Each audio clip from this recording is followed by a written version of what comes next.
చర్చలోకి ఈరోజు మనము కొత్త అధ్యాయాన్ని ఆరంభించబోతున్నాము. ఈ అధ్యాయం పేరు వచ్చేసి హిరణ్యాక్షుడు విశ్వంలో నలువైపులా విజయాన్ని సాధించాడు. ఇదంతా మంచి శుభవార్త కాదు కదా. అందుకని ఈరోజు టైటిల్ కూడా మొదటిది 15 శ్లోకాల్లోనే అపశకునాల గురించి చెప్తారనమాట. అంటే ఇప్పుడు వీళ్ళు జన్మిస్తారు కదా, హిరణ్యాక్ష హిరణ్యకశిపులు జన్మించినప్పుడు ఎటువంటి అపశకునాలు దర్శనమిచ్చాయి మొత్తం ప్రకృతిలో, విశ్వంలో, అన్ని చోట్ల, అన్ని రకాలుగా అన్ని విషయాలు ఇక్కడ ముందు 15 శ్లోకాల్లో చెప్పారు. సో ఆ విషయాలు చర్చించుకుందామంట మంగళాచరణ తర్వాత. ఓం అజ్ఞానతిమిరాంధస్య జ్ఞానాంజనశలాకయా చక్షోరన్మిళితం యేన తస్మై శ్రీగురవే నమః. శ్రీచైతన్యమనోభీష్టం స్థాపితం యేన భూతలే స్వయం రూపః కామయ్యం సదాతి స్వపదాంతికం.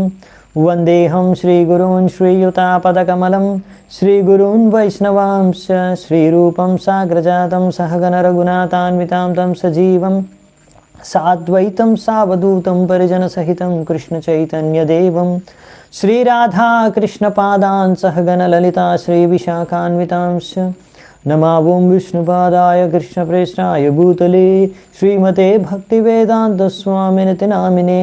నమస్తే సారస్వతే దేవే గౌరవాణి ప్రచారిణే నిర్విశేష శూన్యవాది పాశ్చాత్యదేశతారిణే. నమో మహావదన్యాయ కృష్ణ ప్రేమ ప్రదాయతే కృష్ణాయ కృష్ణ చైతన్య నామినే గౌరత్విషే నమః. హే కృష్ణ కరుణా సింధో దీనబంధు జగత్పతే గోపేశ గోపికా కాంత రాధా కాంత నమోస్తుతే. తప్త కాంచన గౌరాంగీ రాధే వృందావనేశ్వరి వృషభానుసుతే దేవి ప్రణమామి హరిప్రియే. నీలాచల నివాసాయ నిత్యాయ పరమాత్మనే బలభద్ర సుభద్రాభ్యాం జగన్నాథాయ తే నమః. వాంఛాకల్పతరుభ్యశ్చ కృపా సింధుభ్యేవ చ పతితానాం పావనేభ్యో వైష్ణవేభ్యో నమో నమః. జయ శ్రీ కృష్ణ చైతన్య ప్రభు నిత్యానంద శ్రీ అద్వైత గదాధర శ్రీవాసాది గౌరభక్తవృంద. హరే కృష్ణ కృష్ణ కృష్ణ హరే హరే హరే రామ రామ రామ హరే హరే. హరే కృష్ణ. సో ఇప్పుడు వచ్చే 3 అధ్యాయాల్లో ఈ హిరణ్యాక్షుడు మరియు భగవంతుడు వరాహదేవుడి మధ్య జరిగే యుద్ధం మొత్తం వర్ణించబడింది ఫస్ట్ నుంచి లాస్ట్ వరకు. సో ఈరోజు హిరణ్యాక్ష యొక్క ఎంట్రీ అన్నమాట. సో భగవంతుడు ఇంకా ఎంట్రీ ఇవ్వలేదు, తర్వాత ఇస్తారు. ముందు హిరణ్యాక్ష వచ్చి ఉత్పాతాన్ని రచించిన తర్వాత. సో ఈరోజు ఈ అధ్యాయంలో చూసేది మనం ముఖ్యంగా ఏంటంటే, వీళ్ళు జన్మించగానే ఎటువంటి అపశకనాలు కనిపించాయని మొదటి 15 శ్లోకాల్లో వర్ణించారు. దాని తర్వాత వీళ్ళు పెద్దగవుతారు. పెద్దగా అయిన తర్వాత హిరణ్యాక్ష ఎలా నలువైపుల విశ్వంలో ఉన్న నలువైపుల్ని ఆక్రమించేసి అందరినీ అక్కడ అన్ని చోట్ల కూడా విజయాన్ని ఎలా సంపాదిస్తాడు, ఇంకా వరుణ దేవుడితో ఏం సంభాషణ జరిగింది, ఇవన్నీ విషయాలు కూడా ఈ అధ్యాయంలో ఉంటాయి. దాని తర్వాత భగవంతుడు మరియు ఈ యొక్క హిరణ్యాక్షుడి మధ్యలో జరిగిన యుద్ధం సీన్ టు సీన్ ఎక్స్ప్లెనేషన్ ఉందన్నమాట ఇక్కడ మనకి భాగవతంలో నెక్స్ట్ అధ్యాయంలో. దాని తర్వాత ఇంకా 19వ అధ్యాయం 19వ అధ్యాయంలో భగవంతుడు వరాహస్వామి హిరణ్యాక్షుడిని చంపేస్తారు, వధించేస్తారు. సో అంటే 2 అధ్యాయాలు ఓన్లీ ఫైటింగే. సో అందుకే ఈ అధ్యాయాలు కొంచెం ఫాస్ట్గానే వెళ్తాము. సో ఈరోజు మాత్రం అపశకునాలు ఏంటో చూద్దామంట. దీని ద్వారా మనకు కూడా అర్థమయ్యేది ఏంటంటే అసలు అపశకునాలు అంటే ఏమిటి, అసలు దేన్ని అపశకునాలు అంటారు, ఏవే అపశకునాలు, అసలు అది నిజమేనా. ఇంకొకటి దీంట్లోంచి కొన్ని మనం శిక్షణలు నేర్చుకోవచ్చు, అవి ప్రభుపాల ద్వారా తాత్పర్యాల్లో ఇస్తారు, అవి కూడా చర్చించుకుందామంట. సో మొదటి శ్లోకంతో ఆరంభిద్దాము. సో మనకు గుర్తుంటే ఇవన్నీ విషయాలు కూడా మైత్రేయ ముని విదురుడితో చెప్తున్నారు. సో ఇప్పుడు మైత్రేయ ముని మైత్రేయ ఉవాచ నిశమ్యాత్మా భువా గీతం కారణం శంక్యయోజ్జితః తతః సర్వే న్యవర్తంత త్రిదివాయ దివౌకషః. ఇప్పుడు మైత్రేముని ఏమన్నారంటే, అలా దేవతలు బ్రహ్మదేవుడు ఎవరైతే భగవంతుడి నాభి నుంచి జన్మించాడో పద్మపు పైన, ఆ బ్రహ్మదేవుడి నుంచి విన్న తర్వాత అసలు ఈ వాళ్ళు ఎంతో భయపడి వచ్చారు కదా, వాళ్ళు ఎంతో భయభ్రాంతులకు గురయ్యారు, ఈ అంధకారం ఏంటి ఏమిటి అని. ఇప్పుడు అసలు కారణం ఏమిటి అనే విషయాన్ని వాళ్ళు బ్రహ్మదేవుడి నుంచి తెలుసుకున్న తర్వాత వాళ్ళ భయాన్ని నుంచి ముక్తి చెంది ఇప్పుడు తిరిగి వాళ్ళ లోకాలకి రిటర్న్ వెళ్ళిపోయారనమాట. సో ఇక్కడ నుంచి ఒక విషయం అర్థమవుతుంది మనకి. ఏంటి అంటే భయం అనేది స్వర్గంలో దేవతలకు కూడా ఉంటుంది. ఇక్కడ ఈ లోకంలో ఇప్పుడు అందరూ కరోనాకు భయపడుతున్నారు కదా, ఇది మనమే కాదు దేవతలు కూడా ఒక్కొక్కసారి కొన్ని సందర్భాల్లో కొన్ని సమయాల్లో భయానికి గురయ్యే ఘటనలు సంఘటనలు జరుగుతూ ఉంటాయన్నమాట. అంటే భయం అనేది అంటే ఇది ఆహార నిద్ర భయం మైథునంచ, ఇవన్నీ ముల్లోకాల్లో అంటే మొత్తం అన్ని చోట్ల కూడా ఈ యొక్క విశ్వంలో అన్ని లోకాల్లో కూడా అన్ని జీవులు కూడా అనుభవిస్తాయి. ఓన్లీ మనం ఈ పృథివీలోనే మనం దుఃఖాన్ని అనుభవిస్తున్నాము, లేకపోతే ఇటువంటి భయాన్ని చవిచూస్తున్నాము అనేది లేదనమాట. అవే విషయాలు ఇక్కడ చెప్తున్నారనమాట. మరి మనకి దేవతలకి డిఫరెన్స్ ఏంటి, మనకి దేవతలకి మరి భేదం ఏంటి? వాళ్ళు భయపడుతున్నారు అక్కడ, మనం ఇక్కడ భయపడుతున్నాము. మనకి వాళ్ళకి భేదం ఏంటంటే దేవతలు వచ్చేసి వాళ్ళకి ఇలా సమస్య వచ్చినప్పుడు, భయానికి గురైనప్పుడు, భయభ్రాంతులైనప్పుడు వాళ్ళు వెంటనే ఏం చేస్తారంటే వాళ్ళ పై అధికారి అథారిటీ గురువుల దగ్గరికి వెళ్ళి, ఇక్కడ బ్రహ్మదేవుడి దగ్గరికి వెళ్ళి వాళ్ళు పరామర్శించి వాళ్ళ యొక్క సమస్యను చెప్పుకొని దానికి యొక్క పరిష్కార మార్గాన్ని అలా ఆయన నుంచి తెలుసుకుంటున్నారు. సో అలా వాళ్ళు బ్రహ్మ దగ్గరికి వెళ్ళారు. బ్రహ్మదేవుడు చెప్పాడు, ఇది మీరు కంగారు పడాల్సిన అవసరం లేదు, భగవంతుడు వచ్చి చూసుకుంటారంతా అని. సో ఇప్పుడు వీళ్ళు భయాన్ని నుంచి ముక్తులైపోయి తిరిగి వాళ్ళ లోకాలకు వెళ్ళిపోయారు. సో అదే సాధారణ మనుషులు అంటే అభక్తుల గురించి చెప్తున్నారు. సో అలా అటువంటి సాధారణ మనుషులు మామూలుగా ఏంటంటే భయానికి గురైనప్పుడు, ఇప్పుడు కరోనా వచ్చిందనుకోండి, ఇప్పుడు కరోనా వస్తుంది, భయం వేస్తుంది అందరికి. కానీ ఎంతమంది భగవంతుడిని ఆరాధించుకుంటున్నారు, భక్తి చేసుకుంటున్నారు, లేకపోతే ఆధ్యాత్మిక గురువుల దగ్గరికి వెళ్ళి అడుగుతున్నారు, అయ్యో ఏమైందండి మరి ఇలా కరోనా ఎందుకు వచ్చింది, ఎంతమంది అడిగి తెలుసుకుంటున్నారు. చాలామంది ఏం చేస్తున్నారు, కరోనా వచ్చినా కానీ ఎప్పుడు లాక్డౌన్ ఎత్తేస్తారు, ఎప్పుడు వెళ్ళి మందు కొట్టాలి, లేకపోతే ఎప్పుడు వెళ్ళి మాంసం తినాలి. ఒక్కసారి లాక్డౌన్ ఎత్తే కానీ మాంసం షాప్ పైన లైన్లు కట్టి మందు షాప్ పైన లైన్లు కొట్టి మరి మళ్ళీ వెళ్ళారు మరి తాగడానికి తినడానికి. సో ఎందుకు మరి వాళ్ళకి అర్థం కావట్లేదు ఈ భయాన్ని నుంచి ఎలా ముక్తులవ్వాలో. మళ్ళీ భయపడడం, మళ్ళీ అవే తప్పులు చేయడం, మళ్ళీ భయపడడం. సో ఇదన్నమాట ఒక సాధారణ జీవి యొక్క సిద్ధాంతం, ఇంకా దేవతల యొక్క మధ్యలో భేదం. సో అంటే మనుషుల్లో కూడా ఇప్పుడు భక్తులు ఎటువంటి వారంటే వాళ్ళు ఎటువంటి కార్యాలు చేస్తారు, ఎటువంటి సమయాల్లో భక్తుల జీవితాల్లో కూడా సమస్యలు రావచ్చు, సందేహాలు రావచ్చు, సంశయంలో పడవచ్చు. అర్జునుడి ఉదాహరణ ఇక్కడ ఇచ్చారు ప్రభుపాల్ వారు. ఆయన కురుక్షేత్ర యుద్ధం రణభూమిలో ఆయన ఇలా ఎంతో కన్ఫ్యూజన్కి అర్థం కావట్లేదు, ధర్మం ఏంటి అధర్మం ఏంటి, యుద్ధం చేయాలా వద్దా, ఏం చేయాలో తెలియని పరిస్థితుల్లో ఆయన కృష్ణుడికి శరణాగతుడయ్యాడు. ఆయనే విశ్వగురు భగవంతుడు పరమాత్ముడు. సో కృష్ణుడికి ఆయన్ని గురువుగా స్వీకరించి ఆయనకు శరణాగతుడయ్యాడు. ఆయన నుంచి ఉపదేశాన్ని విని దాన్ని పాటించాడు. తర్వాత ఆయనకున్న మోహం కానీ సమస్యలు కానీ సందేహాలు కానీ అన్నీ తొలగిపోయాయి. నష్టో మోహ స్మృతిర్ లబ్ధ అని చెప్తారు మొత్తం గీత విన్న తర్వాత, భగవద్గీత విన్న తర్వాత అర్జునుడు. సో ఇలా సమస్యలు వచ్చినప్పుడు మనం భగవద్గీత చదువుకొని లేకపోతే గురువు దగ్గరికి వెళ్ళి గురువు సాధు శాస్త్రాల యొక్క ఆశ్చర్యాన్ని గ్రహించాలి. అప్పుడు మనము ఈ భయాన్ని నుంచి కూడా ముక్తులం కావచ్చు. సో ఈ విధంగా మనం మన యొక్క పై అధికారులు కానీ గురువుల దగ్గర కానీ సాధువుల దగ్గర కానీ వెళ్తే అప్పుడు మనకి సమస్యలకు పరిష్కార మార్గం అనేది తెలుస్తుంది, అసలు సమస్య ఏంటో అర్థమవుతుంది. లేకపోతే ఇలాగే భయంతోనే బతకాల్సి వస్తుంది అన్నమాట. దితిస్తు భర్తురాదేశాత్ అపత్య పరిశంఖిని పూర్ణే వర్షశతే సాధ్వీ పుత్రౌ పరశుషువే యమౌ. సో ప్రశుషువే యమౌ, ఇక్కడ దితి తెలుసు ఆమెకి, పతి ఆల్రెడీ చెప్పేశారు మీ ఎటువంటి సంతానం లభిస్తుందో ఆమెకి. సో ఆమె అందుకనే అనవసరంగా ఇప్పుడు నా యొక్క సంతానం ద్వారా ఇప్పుడు ఈ దేవతలు ఎంతో కష్టాలు అనుభవించబోతున్నారు, ఎంత వీలైతే అన్ని రోజులు ఆపడానికి ప్రయత్నిస్తాననేసి ఇప్పుడు 100 ఏళ్ళ వరకు ఆమె అలాగే గర్భాన్ని ధరించి ఉంది. 100 ఏళ్ళ తర్వాత ఆమె ఈ ఇద్దరికి కవలలకి జన్మనిచ్చింది. హిరణ్యాక్ష, హిరణ్యకశిపు వీళ్ళిద్దరూ జన్మించారన్నమాట 100 ఏళ్ల తర్వాత. ఉత్పాతా బహవస్తత్ర నిపేతుర్ జాయమానయోః దివి భువ్యంతరిక్షే చ లోకస్యోరుభయావహ.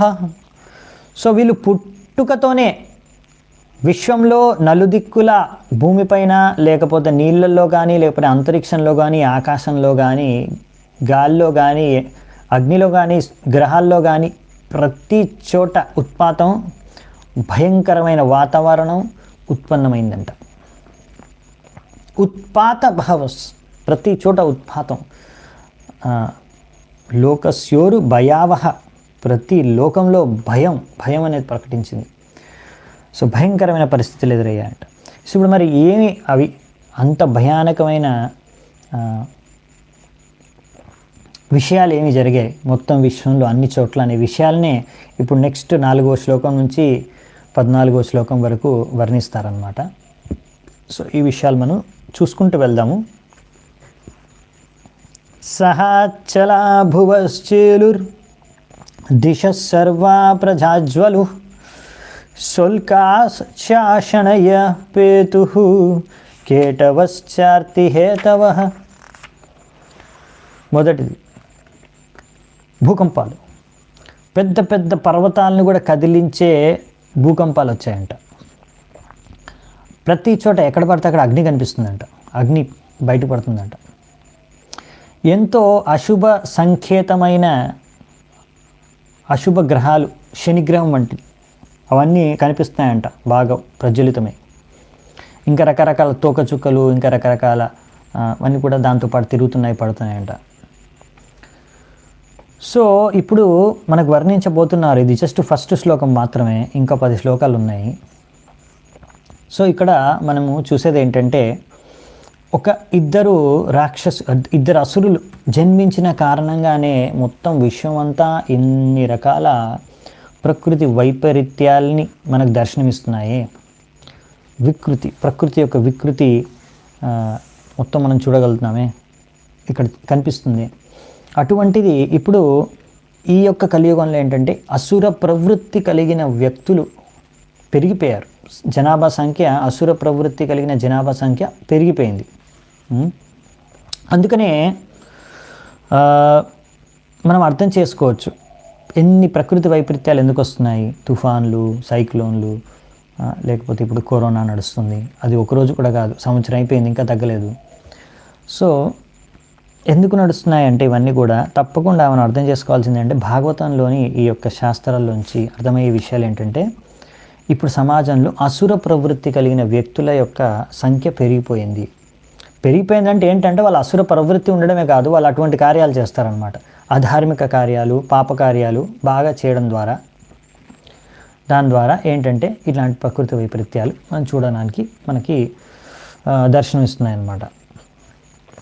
వవౌ వాయు సుదుస్పర్శ ఫూట్కారాన్ ఈరయన్ముహు ఉన్మూలయన్ నగపతీన్ వాత్యానీకో రజోధ్వజ. ఇంకా గాలులు ఎంత గట్టిగా వీచాయంటే, ఎంత వీస్తున్నాయంటే, గాలులు శబ్దం చేస్తూ గట్టిగా వీస్తూ పెద్ద పెద్ద చెట్లను కూడా వ్రేళ్లతో సహా, రూట్స్తో సహా ఎత్తి పారేస్తున్నాయి అన్నమాట. ప్రతి చోట దుమ్ము, ధూళి, మేఘాలతో నిండి వాతావరణంతో గాలులు వీస్తున్నాయంట. అంటే ఇలా ఎప్పుడైనా విపరీతమైన వాతావరణం కనిపించింది అనుకోండి, ప్రభుపాల్ ద్వారా రాస్తున్నారు, ఇలా మొత్తం చీకటిగా, అంధకారంగా, సూర్యుడే కనిపించకుండా అంత ఫుల్గా మబ్బుండేసి, అసలు కొన్ని రోజుల పాటు, కొన్ని చోట్ల అయితే కొన్ని మాసాల పాటు సూర్యుడే రాడు. అసలు విపరీతమైన పరిస్థితులు ఉంటాయి కదా వాతావరణం యొక్క. విపరీతంగా వానలు, లేకపోతే అతివృష్టి, అనావృష్టి, లేకపోతే ఇటువంటి సైక్లోన్స్, ఇవన్నీ తుఫాన్లు, ఇవన్నీ జరగడం ఏంటంటే విపరీతమైన వాతావరణం, ఎక్కువగా చలి, ఎక్కువగా ఎండ, అన్నీ కూడా. ఇవన్నీ ఏంటంటే ఎక్కడ ఇలాంటి విపరీత వాతావరణ పరిస్థితులు ఎక్కువగా కనిపిస్తున్నాయి మీకు అంటే, అక్కడ ఈ అసుర సంతతి పెరిగిపోయింది. అసుర ప్రవృత్తి గల ఉన్న జనాభా సంఖ్య పెరిగిపోయింది. ఎందుకంటే వాళ్ళు చేయకూడని కార్యాలు, వర్జిత కార్యాలు, అధార్మిక కార్యాలు, పాప కార్యాలు, శాస్త్ర విరుద్ధమైన కార్యాలు చేస్తారు కనుక అనే విషయాలు మనకు అర్థమైపోతున్నాయి అన్నమాట. సో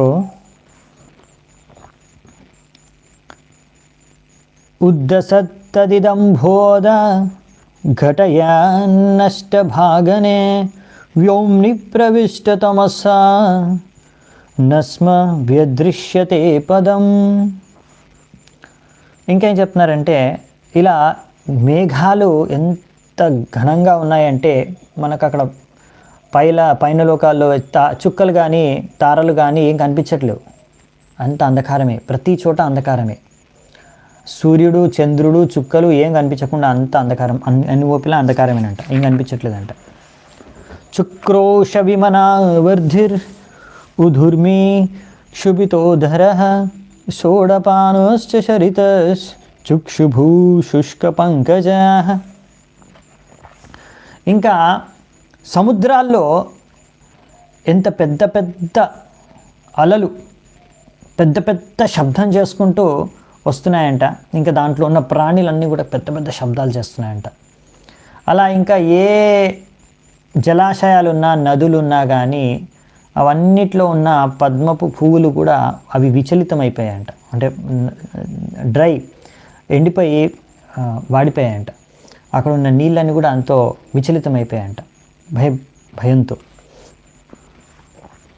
ముహు పరిదహ్యో భువాన్ సరహ్వో శశి సూర్యయో నిర్ఘాతరత నిహ్రాద వివరేభ్య ప్రజాగ్నిరే. సూర్యుడు, చంద్రుడు,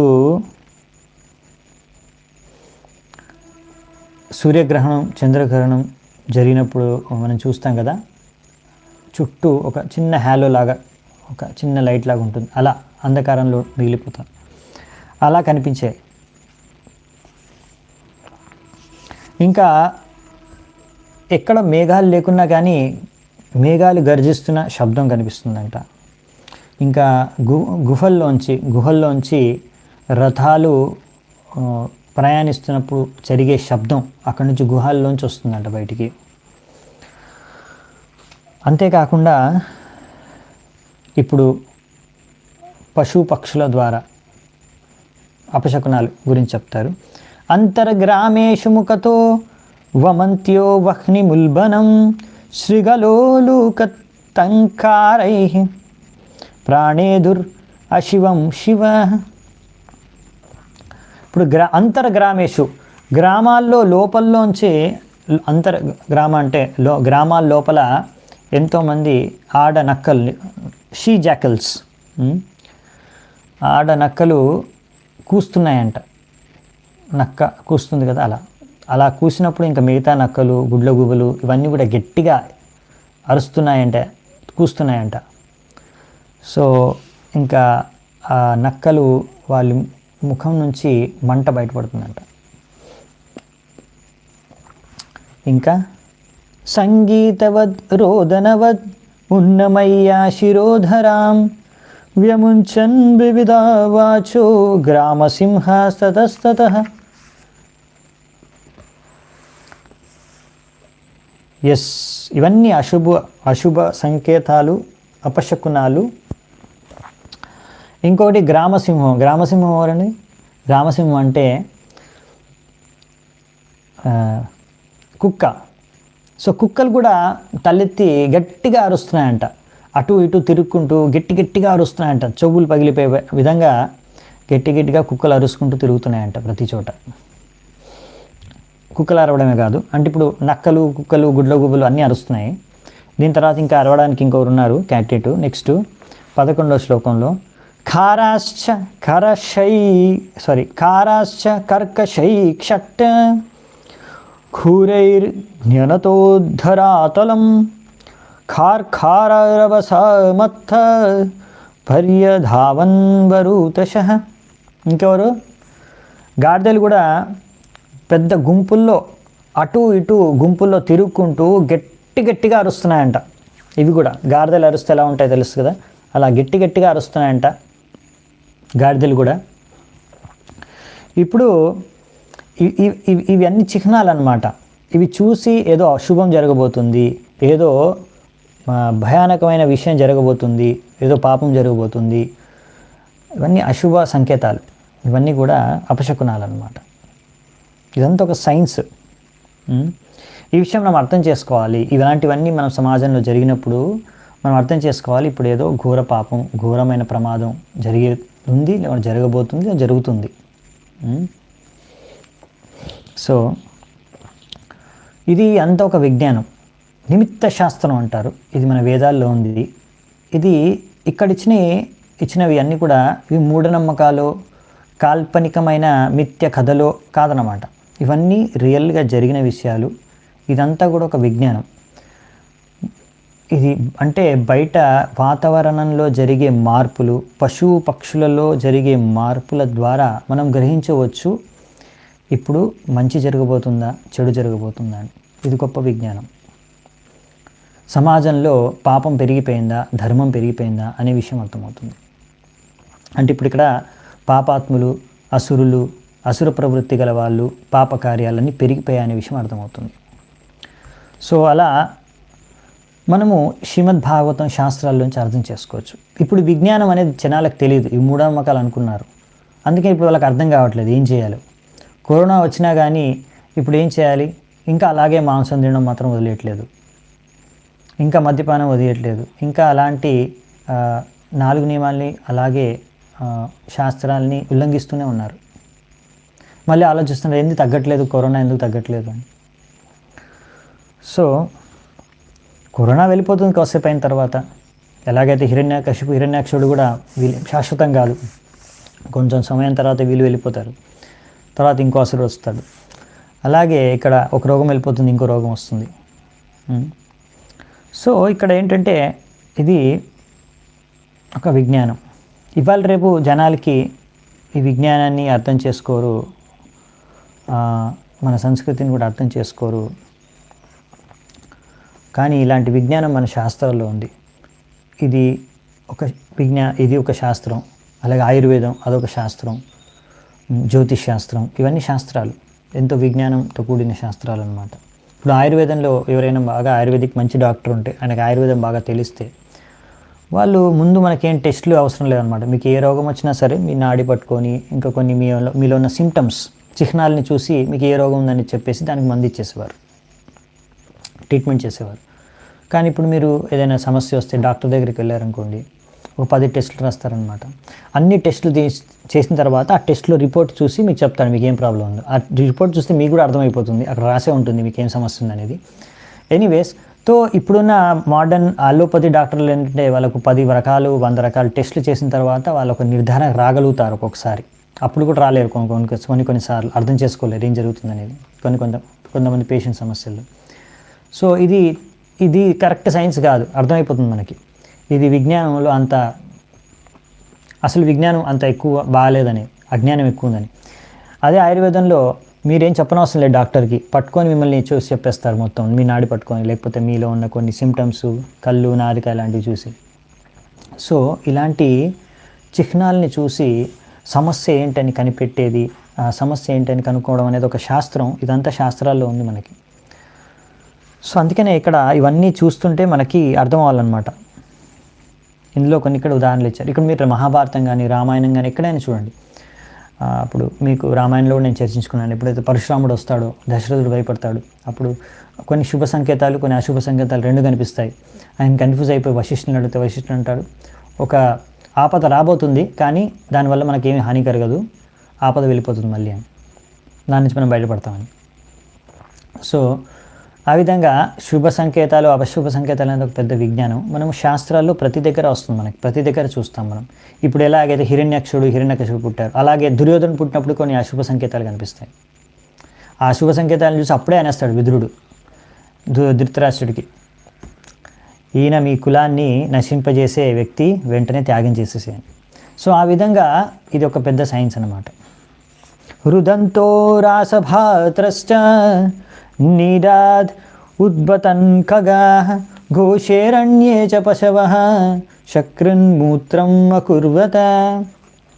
ఇలా గట్టిగా గాడిదలు కూస్తుంటే అరుస్తుంటే ఆ శబ్దాలకి పక్షులన్నీ కూడా వాళ్ళ గూళ్ళలోంచి నెస్ట్లోంచి వాళ్ళ ఇళ్ళలోంచి అవి గట్టిగా అరుచుకుంటూ అక్కడ నుంచి ఎగిరి వెళ్ళిపోయాయంట. అంతేకాకుండా గోశాలలో ఉన్న ఆవులు గేదెలు అన్నీ కూడా వెంటనే అక్కడ మూత్రాన్ని, ఇంకా అదే మూత్రం మరియు పేడని పడేసాయంట. గావోత్ర సన్నసర్గోహాస్ త్వయోధాపూయ వర్షిణః వ్యరూఢం దేవలింగాని ధ్రుమాపేతుర్వినానిలం. అంతేకాకుండా ఆవులు ఎంతగా భయభ్రాంతికి గురయ్యాయంటే అవి పాలనిచ్చే చోట రక్తాన్ని ఇస్తున్నాయంట. అంతేకాకుండా వర్షం రూపంలో రావాల్సిన వాన మేఘాల నుంచి పస్ అంటే మనం ఏమంటాం తెలుగులో మర్చిపోయాను, పస్ పడుతుందన్నమాట పైనుంచి. అలాగే మందిరాల్లో విగ్రహాలు ఏడుస్తున్నాయంట, కళ్ళల్లోంచి నీళ్ళు వస్తున్నాయంట. ఇంకా ఈ గాలికి ఎంత గాలి గట్టిగా వీస్తుందంటే ఎన్నో చెట్లు పడిపోతున్నాయంట, పెద్ద పెద్ద చెట్లు. గ్రహాన్ పుణ్యతమానన్యే చీము కరెక్ట్ గ్రహాన్ పుణ్యతమామన్యే భగణాంశ్చాపి దీపితః అతిచేరుర్వక్రగత్య యుయుధుశ్చ పరస్పరం. ఇంకా ఇదే సమయంలో ఇప్పుడు గ్రహాలు నేను చెప్పాను కదా, గ్రహాల్లో కూడా కొన్ని గ్రహాలు శుభాన్ని సంకేతిస్తాయి, కొన్ని గ్రహాలు అశుభాన్ని సంకేతిస్తాయి. సో శుభాన్ని సంకేతించే గ్రహాలు మెర్క్యూరీ, జూపిటర్, వీనస్. దీన్ని మనము తెలుగులో ఏమంటాం, జూపిటర్ని బృహస్పతి అంటాం కదా, బృహస్పతి లేకపోతే బుధ గ్రహం అంటాం. మెర్క్యూరీ, వీనస్ మనకు తెలీదు. ఇక్కడ ఏం రాస్తాయో చూద్దాం. ఓకే, జస్ట్ ప్రభుపాల్ ద్వారా మనకు రాశారు.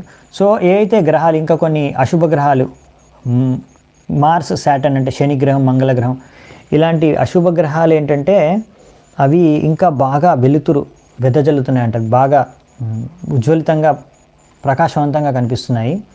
ఇంకా ఇటువంటి శుభగ్రహాలు మెర్క్యూరీ, జూపిటర్, వీనస్ వంటివి అవి వారి యొక్క ప్రకాశం అనేది తగ్గిపోయిందంట.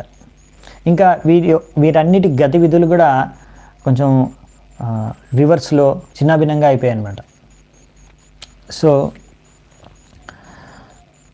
ఇవి కూడా శుభ అశుభ సంకేతాలని మనకి తెలియజేస్తున్నాయని చెప్తున్నారన్నమాట. దృష్ట్వాన్యాంశ్చ మహోత్పాతాన్ అతత్తత్వావిదః ప్రజాః బ్రహ్మపుత్రారతే భీత మేనిరే విశ్వసంప్లవం. సో ఇప్పుడు ఇవన్నీ సంకేతాలని చూసిన తర్వాత సాధారణ జీవులందరూ కూడా, అంటే చతుష్కుమారులు వదిలేయండి, చతుష్కుమారులు కాకుండా మిగతా సాధారణ వ్యక్తులందరూ కూడా అన్ని లోకాల్లో కూడా ఎంతో భయభ్రాంతికి గురయ్యారంట. వాళ్ళందరికీ కూడా ఎంతో భయం వేసిందంట.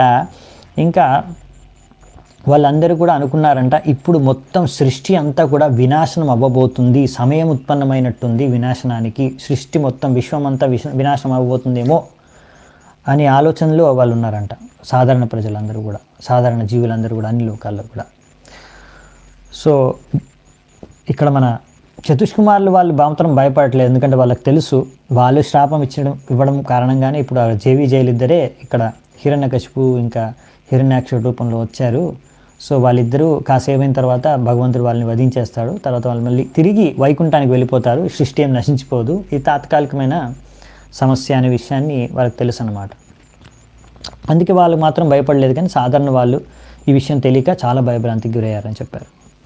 అలాగే కదా ఒక్కొక్కసారి మన వాళ్ళు కూడా సైంటిస్టులు, రకరకాల ఎవరెవరో ఉంటారు కదా సైంటిస్టులు, రీసెర్చ్ స్కాలర్లు అందరూ కూడా వాళ్ళు ఇప్పుడు ఇన్ని సంవత్సరాల తర్వాత, ఒక 50 సంవత్సరాల తర్వాత, 100 సంవత్సరాల తర్వాత మొత్తం పృథ్వీ, మొత్తం విశ్వం అంతా కూడా నాశనం అయిపోతుంది, ఇది అది ఎన్నెన్నో రాసేస్తూ ఉంటారు. కానీ మనకు తెలుసు శాస్త్రాల నుంచి కలియుగము 4,32,000 సంవత్సరాలు, అందులో 5,000 సంవత్సరాలే అయిపోయింది. ఇంకా కలియుగము 4,27,000 సంవత్సరాల వరకు ఉందని. సో అలా ఇంకో 100 సంవత్సరాలు 200 సంవత్సరాల తర్వాత మొత్తం నశించిపోతుంది, ఏం అవ్వదన్నమాట. సమస్యలు అనేవి వస్తుంటాయి పోతుంటాయి, ఎందుకంటే దుఃఖాలయం కదా, దుఃఖాలు వస్తూ ఉంటాయి పోతుంటాయి. సో అందుకనే శాస్త్రాల నుంచి మనకు ఎన్నో విషయాలు అర్థమవుతాయి అన్నమాట. సో ఇక్కడ ఇప్పుడు వీళ్ళిద్దరి జన్మలో ఇంత మొత్తం విశ్వం అంతా కూడా హాహాకారం, భయంకరమైన వాతావరణం నెలకొంది.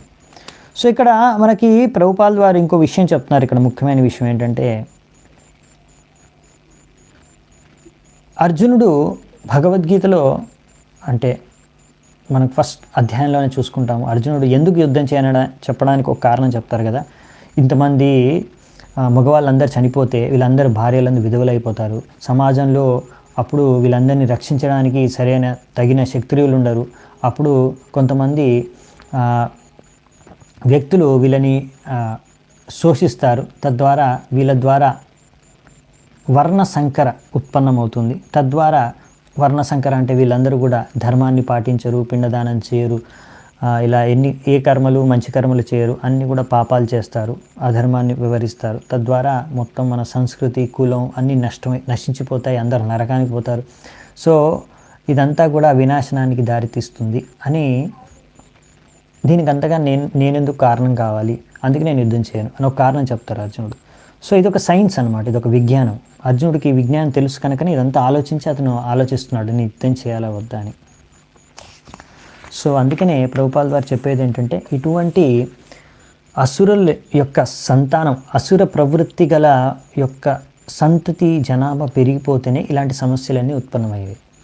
అంటే అలాంటి జనాభా పెరగకూడదు అంటే మంచి సంతానాన్ని జన్మించాలన్నమాట, సరైన సంతాన ఉత్పత్తి జరగాలి. అంటే అది ఎలా జరుగుతుంది అంటే, వైదిక సంస్కృతి ప్రకారం గర్భధాన సంస్కారం ద్వారా కృష్ణ చైతన్యంతో ఎప్పుడైతే గృహస్థులు ఒక మంచి సంతానాన్ని ఉత్పన్నం చేస్తారో, అలా మంచి సంతానం ద్వారా మొత్తం సమాజంలో అటువంటి సంతానం కలిగితే అప్పుడు వాళ్ళు ఏంటంటే మొత్తం ఈ యొక్క విశ్వంలో, ఈ యొక్క భూమి మీద అంతా శాంతిని స్థాపించగలరు. లేకపోతే